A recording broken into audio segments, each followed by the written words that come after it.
tudo em ordem. Perfeito. Pronto. Peraí.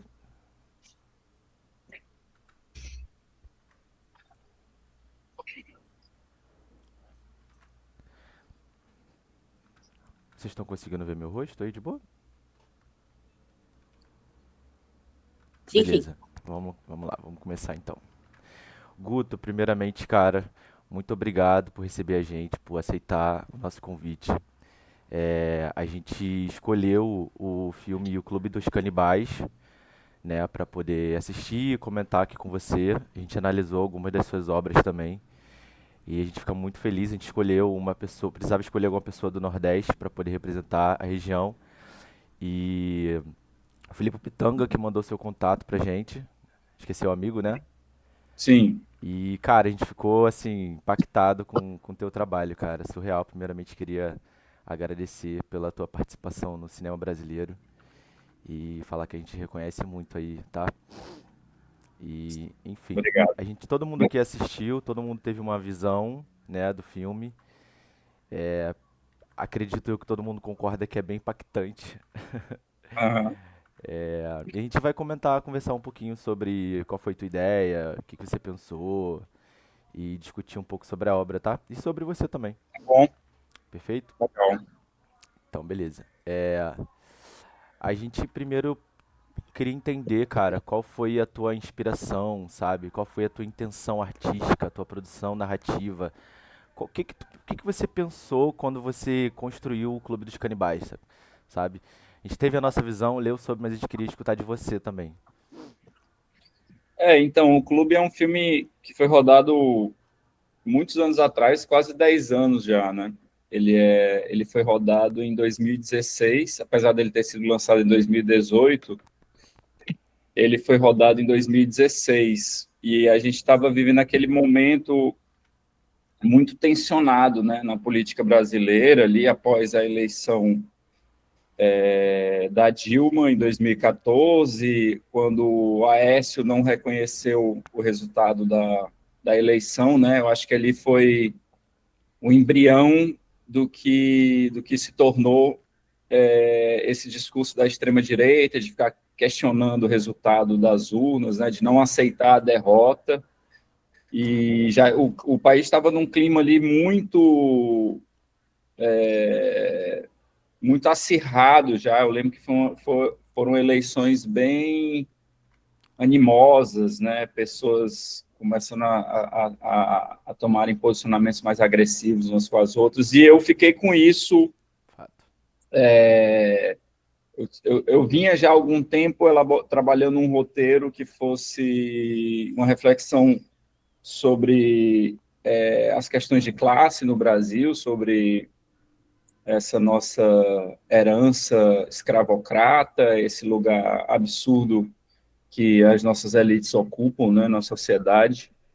E queria fazer um filme sobre isso, queria fazer um filme de terror, né? E aí naquele momento, quando a gente estava começando, foi curioso porque a gente estava entrando na produção do filme quando estava acontecendo aquela votação do impeachment, né? Aquele grande golpe articulado, Exato. roubar a Dilma.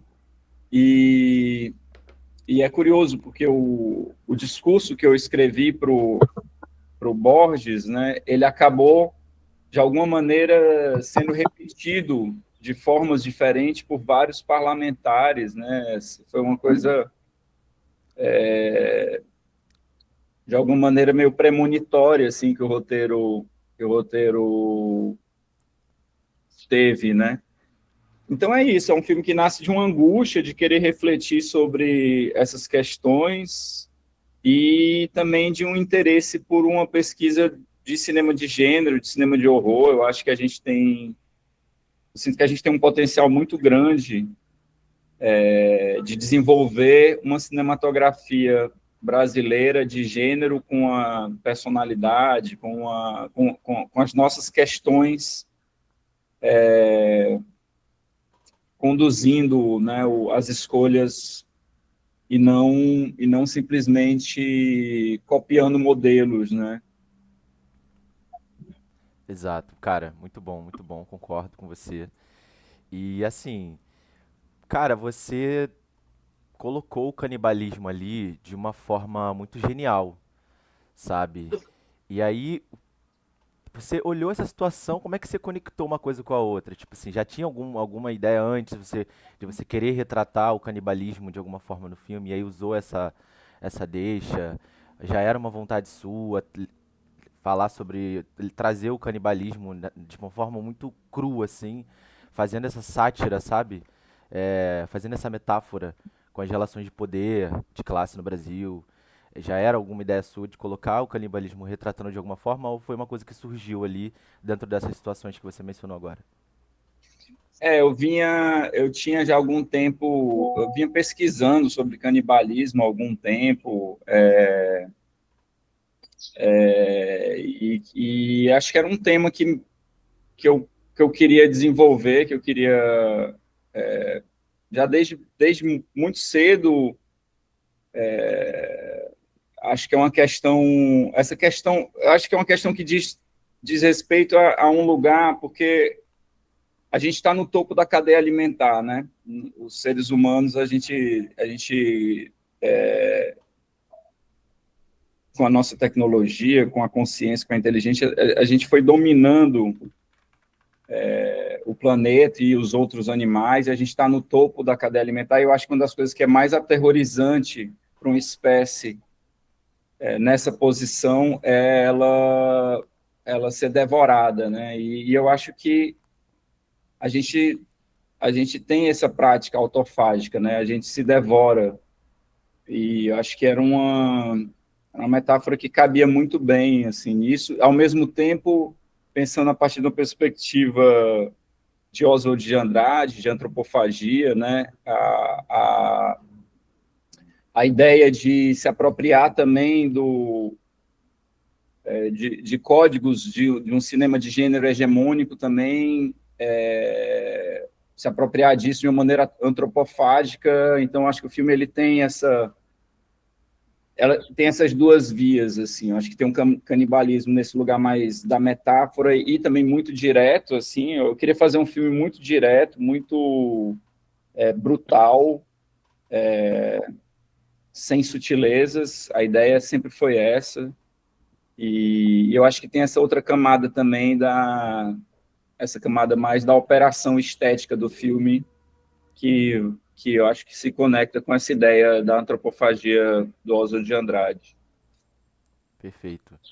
Antes de passar a palavra para Dominique, que ela vai fazer a nossa próxima pergunta, é, o filme, ele, na minha visão, ele tem muitas questões filosóficas, né? Porque o que você falou sobre os animais, o nosso topo da cadeia alimentar, a gente tem vários animais e nenhum deles mata por prazer. Mata para se alimentar quando é necessário a outra espécie, mas a gente é a única espécie que se mata puramente por prazer, ou por satisfação, ou por poder, ou por status. Eu acho que você retratou isso de uma forma muito real ali, sabe? E pra mim isso foi genial. Agora eu passar a palavra pra Domi, que ela tem uma pergunta pra você. Pode falar, Domi. Bom dia, gente. Muito obrigada por receber a gente nesse trabalho. É um prazer estar trabalhando com você. A gente poder assistir obras que você fez, para mim, foi uma experiência única. Até então, eu não tinha conhecido o seu trabalho como diretor. Para mim, foi uma oportunidade, tá? Então, muito obrigada. E a minha pergunta seria a seguinte: dirigindo esse filme, que é uma sátira, terror, esse filme mais híbrido, com essa pegada mais diversa, quais foram as decisões mais difíceis para você, como diretor, tomar durante a pré-produção? E a filmagem? Balancear esse humor negro com esse horror, assim, como foi essa experiência? Eu acho que o Clube dos Canibais ele foi um filme, foi o primeiro longa que eu fiz com um orçamento de longa, né? Porque até então todos os longas que eu tinha feito foram com baixíssimos orçamentos. O Clube dos Canibais ele aconteceu por conta de um edital de arranjos regionais que teve aqui no Ceará, que era um combinado da Secretaria de Cultura com a Ancine, né? Um edital super importante de descentralização de recursos, e a gente conseguiu um orçamento que era razoável na época, mas ainda assim era um filme de baixo orçamento. E o desafio maior a partir do momento que eu decidi que eu queria que todos os efeitos do filme fossem efeitos práticos, e eu convidei o Rodrigo Aragão, queria muito trabalhar com ele, é um cara que eu admiro muito. A partir do momento que essa escolha foi feita, os desafios da produção aumentaram, porque a gente teve pouco tempo para filmar, então, na escrita do roteiro mesmo, eu acho que eu tentei concentrar a maior parte das cenas numa locação só, né, que é a casa de praia. Então, acho que a gente teve 4 semanas de filmagem e pelo menos, acho que quase 3 semanas ou 2 e meia foram nessa casa de praia, então isso facilita também um pouco. Quer dizer, não é que facilite, mas dificulta menos. E aí a gente concentrou todas as cenas de efeitos especiais em uma semana, que era o tempo que a gente conseguia trazer o Rodrigo e a equipe dele, enfim, conseguir pagar o Rodrigo também. Então a gente teve uma semana que foi uma semana super sanguinolenta, assim, porque as cenas com efeitos do filme foram realizadas nesse momento. Então, isso foi algo que, para o desenho de produção, foi um desafio, né? E acaba que a gente, por conta dessas limitações de tempo, de orçamento, a gente acaba tendo que cortar muita coisa também do roteiro. Então, isso é sempre um desafio na pré-produção, entender o que é realmente essencial ao filme e como a gente pode condensar certas ideias que às vezes estão dissipadas em várias cenas, numa cena só, né? É algo que eu acho que essa prática que eu tenho, assim, antes do clube, eu acho que eu tinha realizado já 6 longas de baixíssimo orçamento, sem recurso de edital. Então, assim, é uma prática que a gente tem aqui já muito recorrente de conseguir tentar otimizar ao máximo esse lugar da relação roteiro-orçamento e o tempo, né? É isso. Para mim, acho que eu sempre desenvolvi também, de alguma maneira, uma mentalidade de produção também, né? Trabalhando junto com a Tiziana Augusto Lima, que é minha parceira, sócia da Tardo. Eu acho que é isso. Tem sido importante para mim, como diretor, ter uma proximidade grande com a produção e entender como é que a gente consegue fazer um filme como esse acontecer, né? Foi um grande desafio, foi a maior equipe que eu já tinha trabalhado até então, vários perrengues durante a filmagem, mas eu acho que a gente conseguiu chegar num resultado massa, assim. Legal, bacana. Com certeza. Pode falar, Domi. Eu tinha mais uma pergunta para ele também. Sobre essa questão, porque eu assistindo o filme, eu tive a sensação de que eu tinha essa sensação de outras referências visuais. Então, houve mesmo referências, de repente, de outros filmes, ou de algum diretor, ou algum escritor específico, que influenciaram no estilo que você quis desenvolver para o filme? Eu acho que sempre tem, né? Eu acho que a minha relação com o cinema, ela vem de uma relação de cinefilia. Eu começo a fazer filmes por gostar muito de assistir filmes, e então eu acho que eu estou sempre trabalhando com um campo referencial, assim, não só do cinema, mas da literatura também. E é isso, existem sim várias influências. Faz muito tempo que eu filmei, né? Mas eu consigo lembrar de um filme chamado Sexy Beast, de Jonathan Glazer. É um filme que na época serviu como referência. O próprio cinema brasileiro, eu acho que é um filme, de alguma maneira, o Clube dos Canibais, ele se relaciona muito com um tipo de cinema brasileiro ali, que vem da pornô chanchada, um cinema mais debochado, autoirônico. Eu acho que o humor do filme vem muito disso, assim, acho que do cinema do Carlos Reichenbach, na nossa grande referência do terror, o Mojica. Então,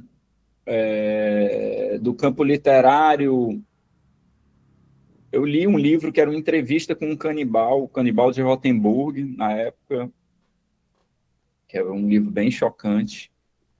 E tem um clássico, Canibal Holocausto, também, né? Mas, enfim, agora faz muito tempo já, eu não tenho tão fresco na memória, assim. Tranquilo. Mas toda vez que eu vou filmar, eu sempre tenho uma pastinha de filmes que eu compartilho com a equipe, de referências estéticas, temáticas, e às vezes de uma cena que eu tenho algum filme como referência, né? Acho que é bem explícito uma referência ao de Olhos Bem Fechados, do Kubrick, né? É um filme que eu gosto muito. Enfim, agora, com os anos e com todos os filmes também que eu fiz depois, eu acho que na memória já se bagunça um pouquinho. Sem Já não ficou problema. tão. Não, mas você conseguiu falar bastante, cara. A gente conseguiu entender perfeitamente, ter uma noção. E é legal isso que você falou de compartilhar o teu universo com a tua equipe para que eles tenham, talvez, não o mesmo olhar, mas um olhar semelhante ao seu, para que todo mundo se converse, né? Para que todo mundo entenda exatamente do que se trata, as questões ali. E é incrível. A gente tem uma outra pergunta, e aí essa eu vou fazer, tá? Você desenvolvendo o personagem mais precisamente da Gilda, tem que ela descobre o segredo, né? E como que você pensou essa transição dela entre participante do clube e a vítima em potencial?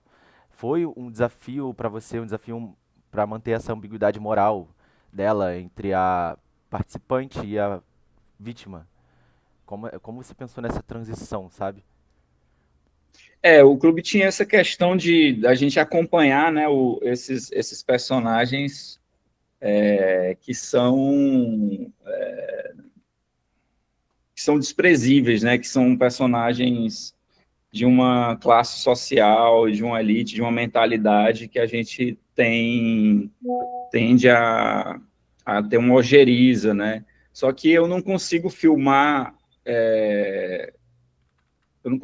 um personagem que eu não sinta nada, que eu não sinta um carinho, que eu não sinta alguma coisa por ele. Então, mesmo filmando esses personagens, eu precisava ter um interesse por eles. Eu não queria só fossem personagens para serem massacrados o tempo todo pelo filme nesse lugar. Então, a ideia de que eles se tornariam também vítima dentro desse sistema perverso, né, que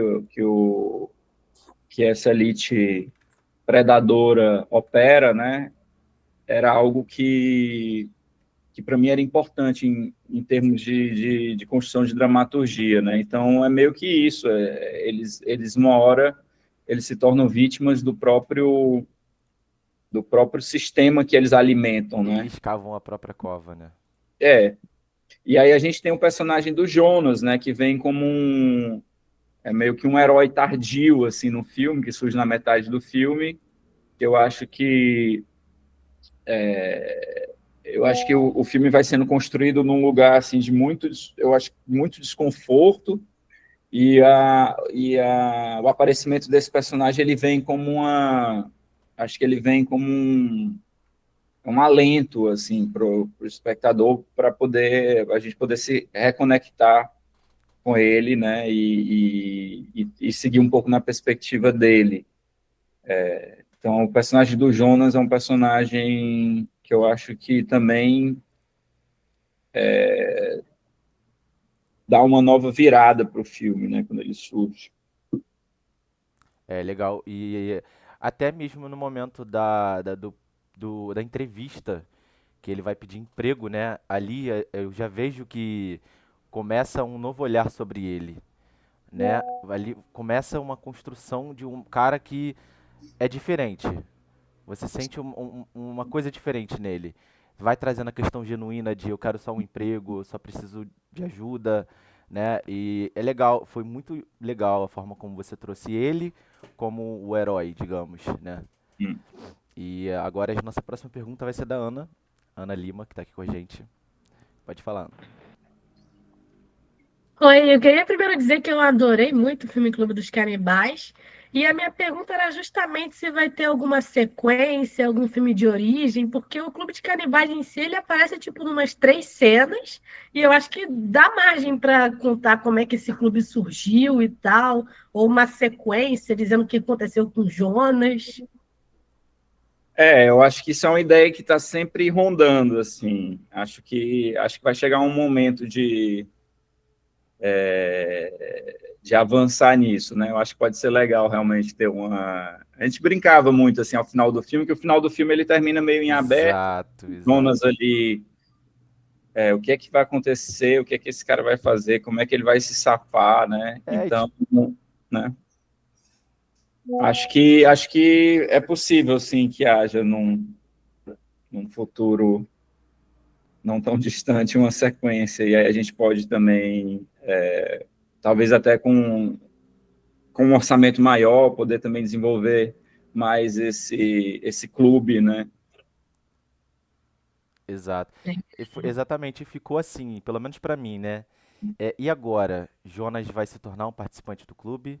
Jonas vai ficar com aquilo tudo? Jonas não tinha nada, Jonas ganhou um emprego, ele é caseiro, os donos estão mortos, ele vai ser responsável pela morte. O que que vai acontecer com Jonas, né? Tipo, o cara foi colocado ali naquela questão, teve que matar pra sobreviver, e a questão moral dele? Será que ele se perde? E fica aberto. Eu amo finais abertos.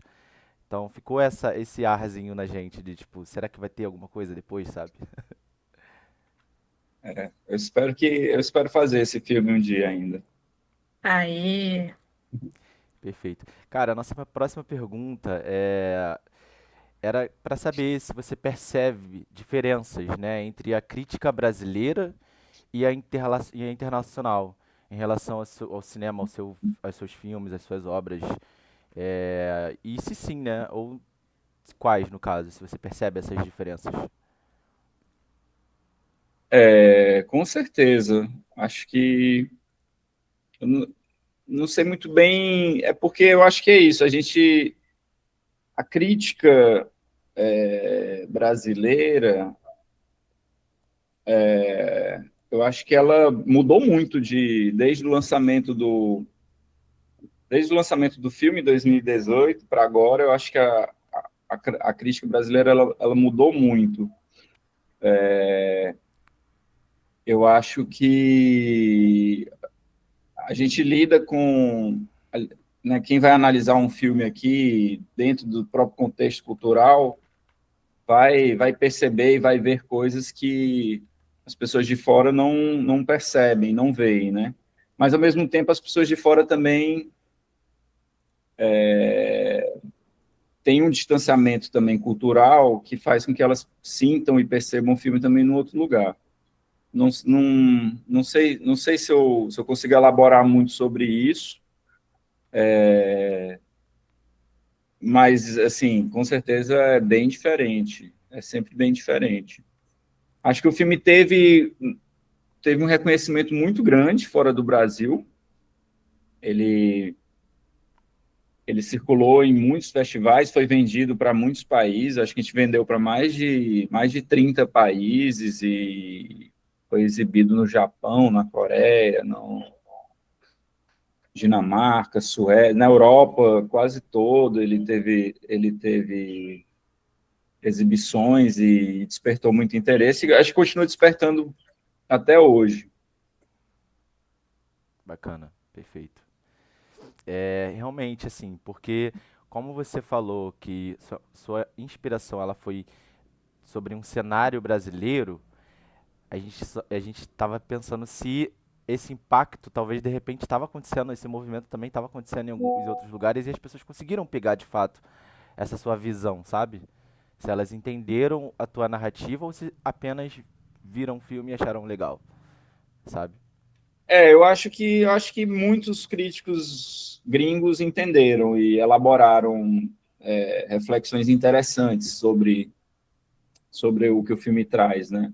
Até porque são questões que são essas questões, né, que a gente tem aqui dessa desigualdade social, esse lugar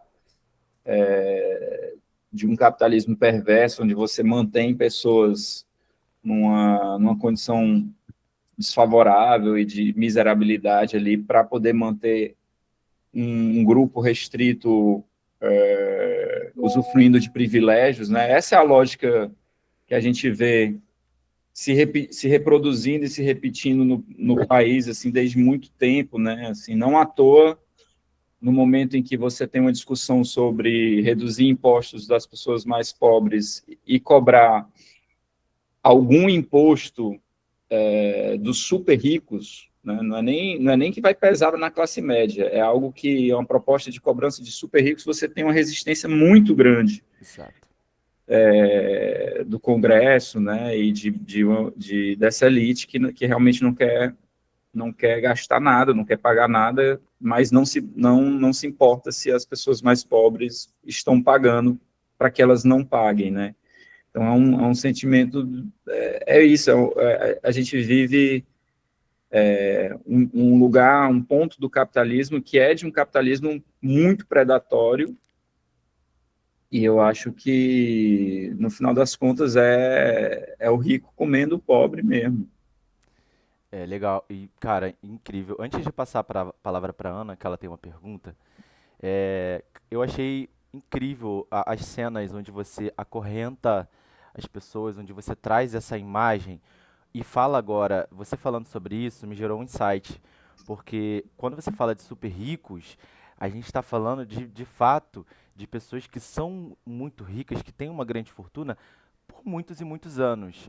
E muitas dessas famílias, inclusive, essa fortuna vem originada de comercialização de escravos, que essas pessoas que têm todo esse poder, que têm todo esse dinheiro, que são milionários, trilionários, pegaram essa herança, e essa herança veio dessa situação. Então, hoje, essa situação acontece, ela continua acontecendo de formas diferentes, né? Com uma sutileza maior ali, meio camuflada, meio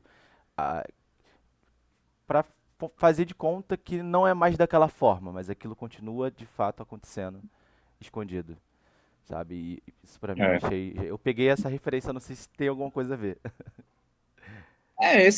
eu acho que esse é o nosso maior problema enquanto sociedade, assim, essa herança escravocrata que, no final das contas, assim, o fim da escravidão, como ela se dava, é muito recente, né? Acho que Exato. numa perspectiva histórica é muito recente. E a gente tem ainda, obviamente, uma sociedade que é toda estruturada nesse modelo, né? A sociedade brasileira, ela é uma sociedade muito marcada por isso, né? Não à toa, uma sociedade que tem um racismo, que tem uma estratificação assim muito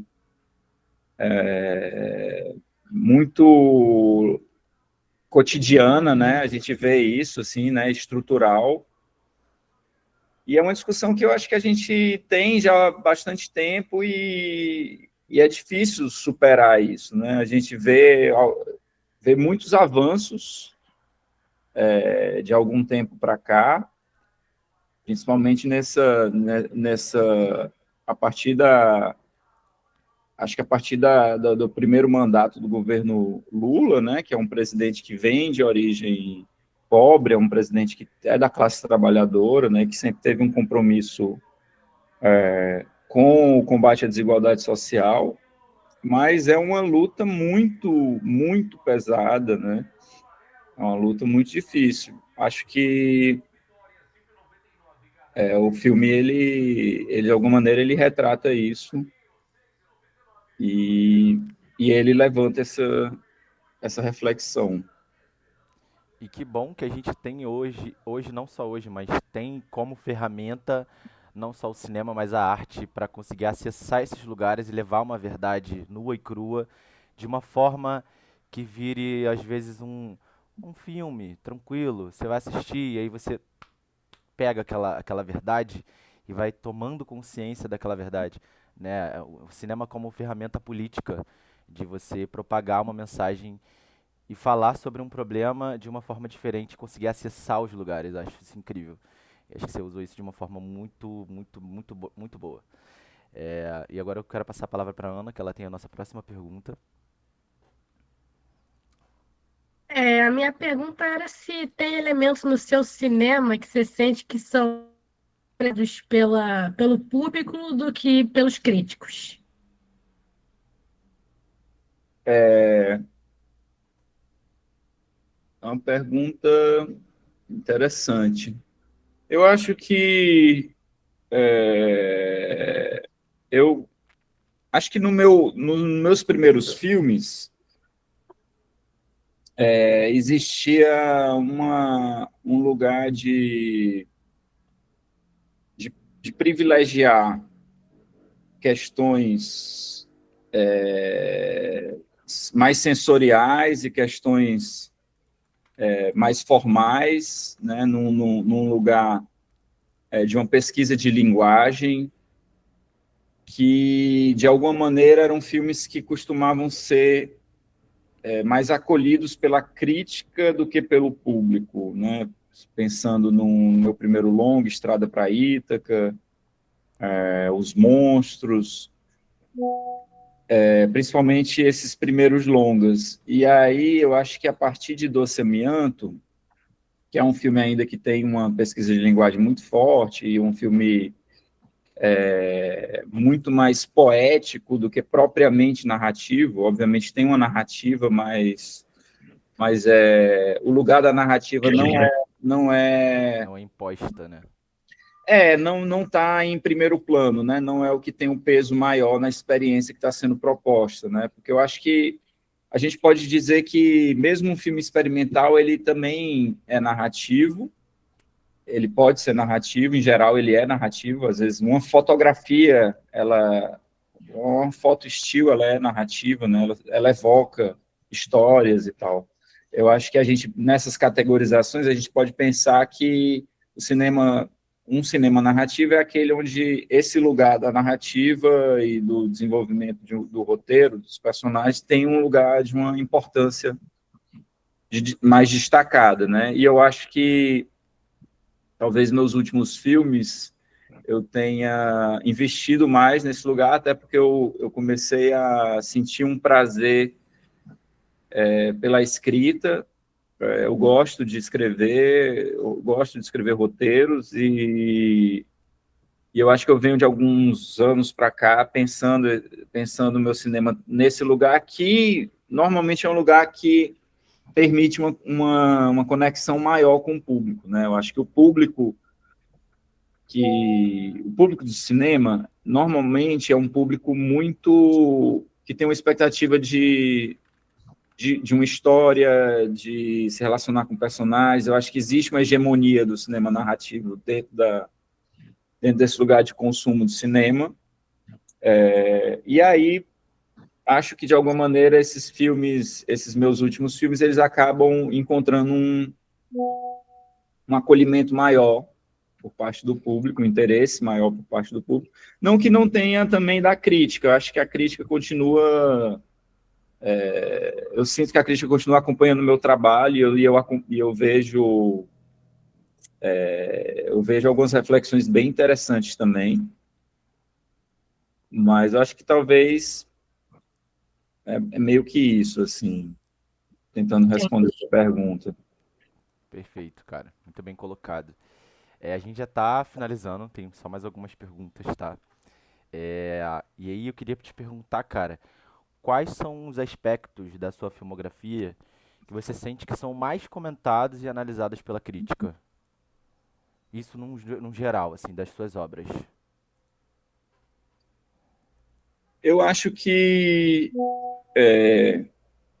Eu acho que cada filme eu assumo alguns riscos diferentes e busco alguns novos desafios, né? Eu acho que eu tenho feito filmes que são muito diferentes uns dos outros, né? Se você pensar no Doce Amianto, se você pensar no Clube dos Canibais, ou no Inferninho, que foi filmado no mesmo ano que o Clube, inclusive, tipo, foi filmado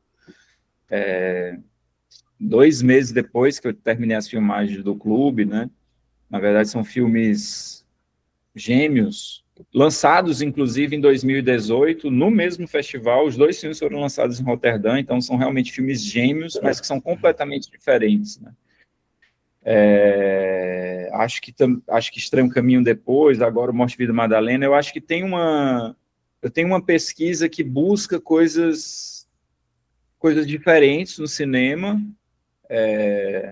dentro de uma inquietude criativa, assim, de uma vontade de experimentar, explorar coisas diferentes, né? Eu acho que fazer cinema, para mim, é muito sobre a possibilidade de viver várias vidas, e cada filme me dá uma possibilidade de criar um universo novo e completamente diferente, com personagens diferentes, com tom, com atmosfera, com tudo.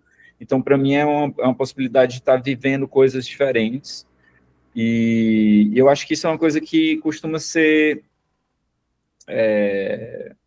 sublinhada, eu acho, na crítica, esse lugar também dessa transição por muitos gêneros, né, de como os filmes, eles misturam gêneros diferentes, e a experiência do filme lhe coloca numa montanha russa também, nesse sentido também do próprio gênero cinematográfico, de não estar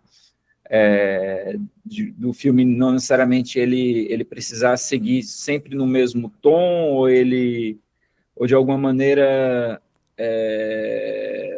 acho que muitas vezes acontece de alguns cineastas que encontram uma certa marca de autoria, e, todo filme, de alguma maneira, explora essa marca, né? Você identifica um estilo muito claro e tal. Isso é uma coisa que eu busco o tempo todo tá chacoalhando, né? Busco não cair numa zona de conforto autoral, digamos assim, de entregar o que se espera que eu entregue, assim. Então, acho que isso é algo que eu vejo sendo pontuado pela crítica. Perfeito, cara. Concordo plenamente, assim. Te analisando suas obras, claro, de uma forma um pouco superficial agora, a gente está conversando com você, então a gente consegue ter a sua visão sobre o assunto, sobre você mesmo. De fato, é uma coisa que eu achei muito curioso. A forma como você mistura todos os universos, como você transita entre eles de uma forma muito criativa, sabe? Muito genial. Essa sua mistura de falar sobre o canibalismo e depois falar sobre outras questões, sobre poema, sobre vida e narrativa, e você traz várias formas. Eu sinto você de fato experimentando o cinema. É uma visão que eu vi que a crítica tem, e de fato é uma visão que eu, te conhecendo de cara, tive, sabe? Eu acho muito, muito incrível a forma como você, de fato, você mesmo falou agora que não se prende ao comodismo. Você se permite experimentar. E isso é uma coisa que até estimula a gente, como estudante de cinema, né? Para não se encaixar numa regra, não se colocar em um único meio de comunicar algo. A gente experimentar e explorar essa diversidade que a gente tem e, enfim, pegando ótimas referências e criando da nossa forma e contando o mundo da nossa forma de formas diferentes, né? Sim. E isso achei genial, incrível. E a gente já está encerrando, tá? Só tem uma última pergunta aqui. Na verdade, duas últimas perguntas. E mais uma vez falando sobre a crítica, a gente queria saber se ela tem algum impacto na forma como você observa a sua evolução como diretor ao longo dos anos. Se ela tem um peso ou você tem a sua forma de lidar e ela não é tão importante, enfim. A gente gostaria de saber de você. Não, eu acho super importante, eu gosto muito de acompanhar tudo que é escrito, gosto de acompanhar o que as pessoas comentam no Letterboxd, acho Acho super rico isso, né, de poder ter poder entender como pessoas muito diferentes, olhares muito diferentes, seja da crítica especializada, seja do espectador cinéfilo ou não, como essas obras chegam e o que reverbera, e eu acho que eu faço isso muito sem lidar muito para a questão do se gostou, se não gostou, sabe? Assim, sobre não é para mim não é sobre aprovação ou rejeição, para mim é sobre uma compreensão de como os filmes chegam. E eu acho que isso é algo que faz com que eu aprenda sobre os filmes. E a partir do momento que eu aprenda sobre os filmes, sobre o que eu fiz, eu passo a também me conhecer melhor e passo não sei, eu acho que você vai adquirindo novas ferramentas também, né? Então, é menos sobre ser pautado por como um filme ele é recebido e mais sobre entender como um filme é recebido e ainda mais dentro dessa perspectiva do cinema de gênero, né? Em que você tem algumas escolhas que elas estão diretamente ligadas à relação que o filme vai ter com o público, né? Ao fazer uma comédia, o público tem que rir das cenas que são engraçadas, né? Um terror também. Então, o cinema de gênero ele parte dessa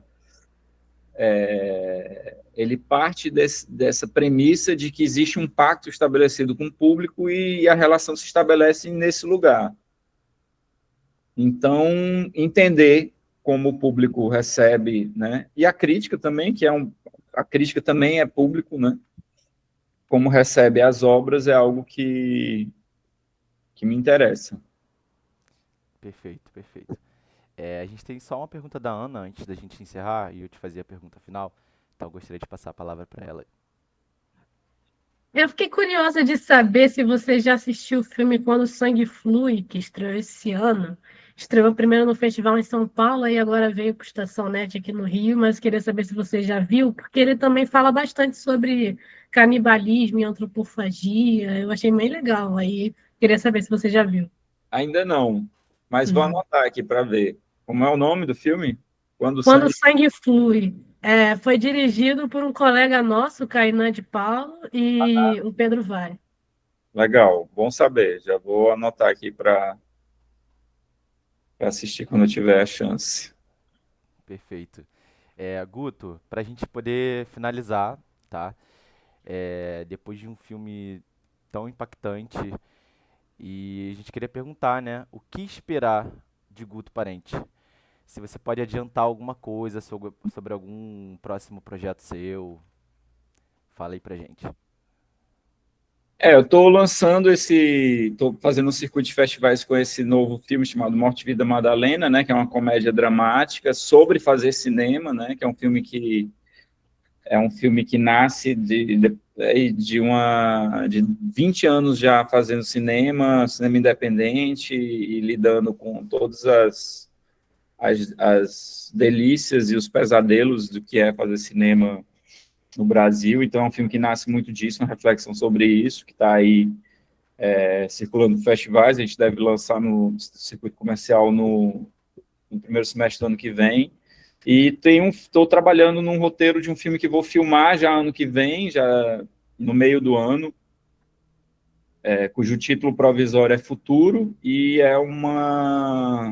o filme é uma ficção científica com thriller, com ação, Legal. que eu acho que é isso. Já é um filme que vai ser bem diferente de tudo que eu já fiz. Então, o que eu posso dizer que você pode esperar é ver uma coisa que você não espera ver. Perfeito. Guto sendo Guto, né? Acho que é isso, é o que me resta. Perfeito, cara. Eu quero te agradecer em nome da equipe por participar, tá, dessa entrevista, por dar seu tempo pra gente e que você entenda que você enriqueceu muito a gente com alguns minutos aqui de conversa, tá? A gente, como estudante de cinema, como iniciante, como aprendendo tudo, é muito importante a gente ter uma visão de uma pessoa já no mercado, já fazendo cinema há muito tempo, principalmente da forma como você faz. Isso amplia nossos horizontes, nossos olhos. E eu quero agradecer pela sua participação, tá?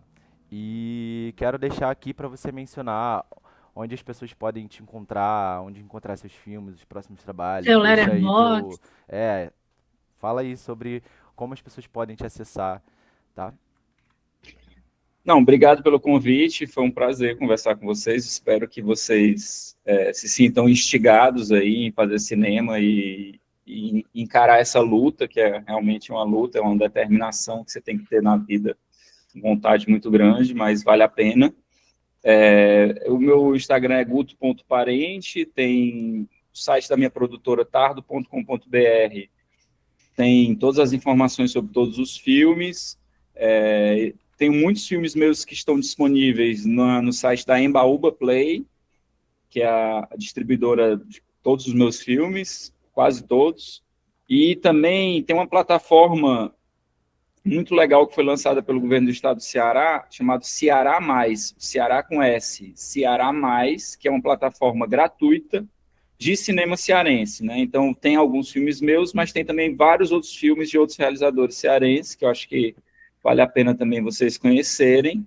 Afinal de contas, eu me sinto parte de uma cena, me sinto parte de uma família de cinema enfim, se tiverem interesse e curiosidade, vale a pena conferir. Com certeza a gente vai sim dar uma olhada. É sempre bom obter mais conhecimento, né? E principalmente de outros lugares diferentes do nosso, distantes do nosso. Eu tive o prazer de conhecer o Nordeste e é um lugar incrível, assim, com uma riqueza muito grande, uma cultura muito incrível. Eu acho muito bonita a forma como vocês narram isso, como vocês contam isso, sabe? E é isso, cara. Mais uma vez agradecendo aí por você ter dado seu tempo pra gente, tá? Por participar da entrevista. Quero te falar que a gente está montando um site de crítica e análise, né, do cinema brasileiro, mais precisamente. E tudo isso, esse vídeo vai ser colocado nesse site. Se você quiser, depois a gente passa pra você também, pra você dar uma olhada, ver como é que ficou, tá? E é isso. Mais alguém quer falar alguma coisa? Mais alguma pergunta? Se precisar de Não. estagiário, chama a gente. Isso aí, cara. Muito obrigado, tá, Guto? Valeu, A gente gente, foi tá um mantendo prazer. contato aí. Muito obrigado mesmo, viu? Um abraço. Tá? Abraço.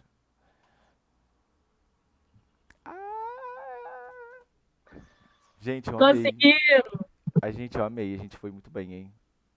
Danilo, você tem que trocar de cor.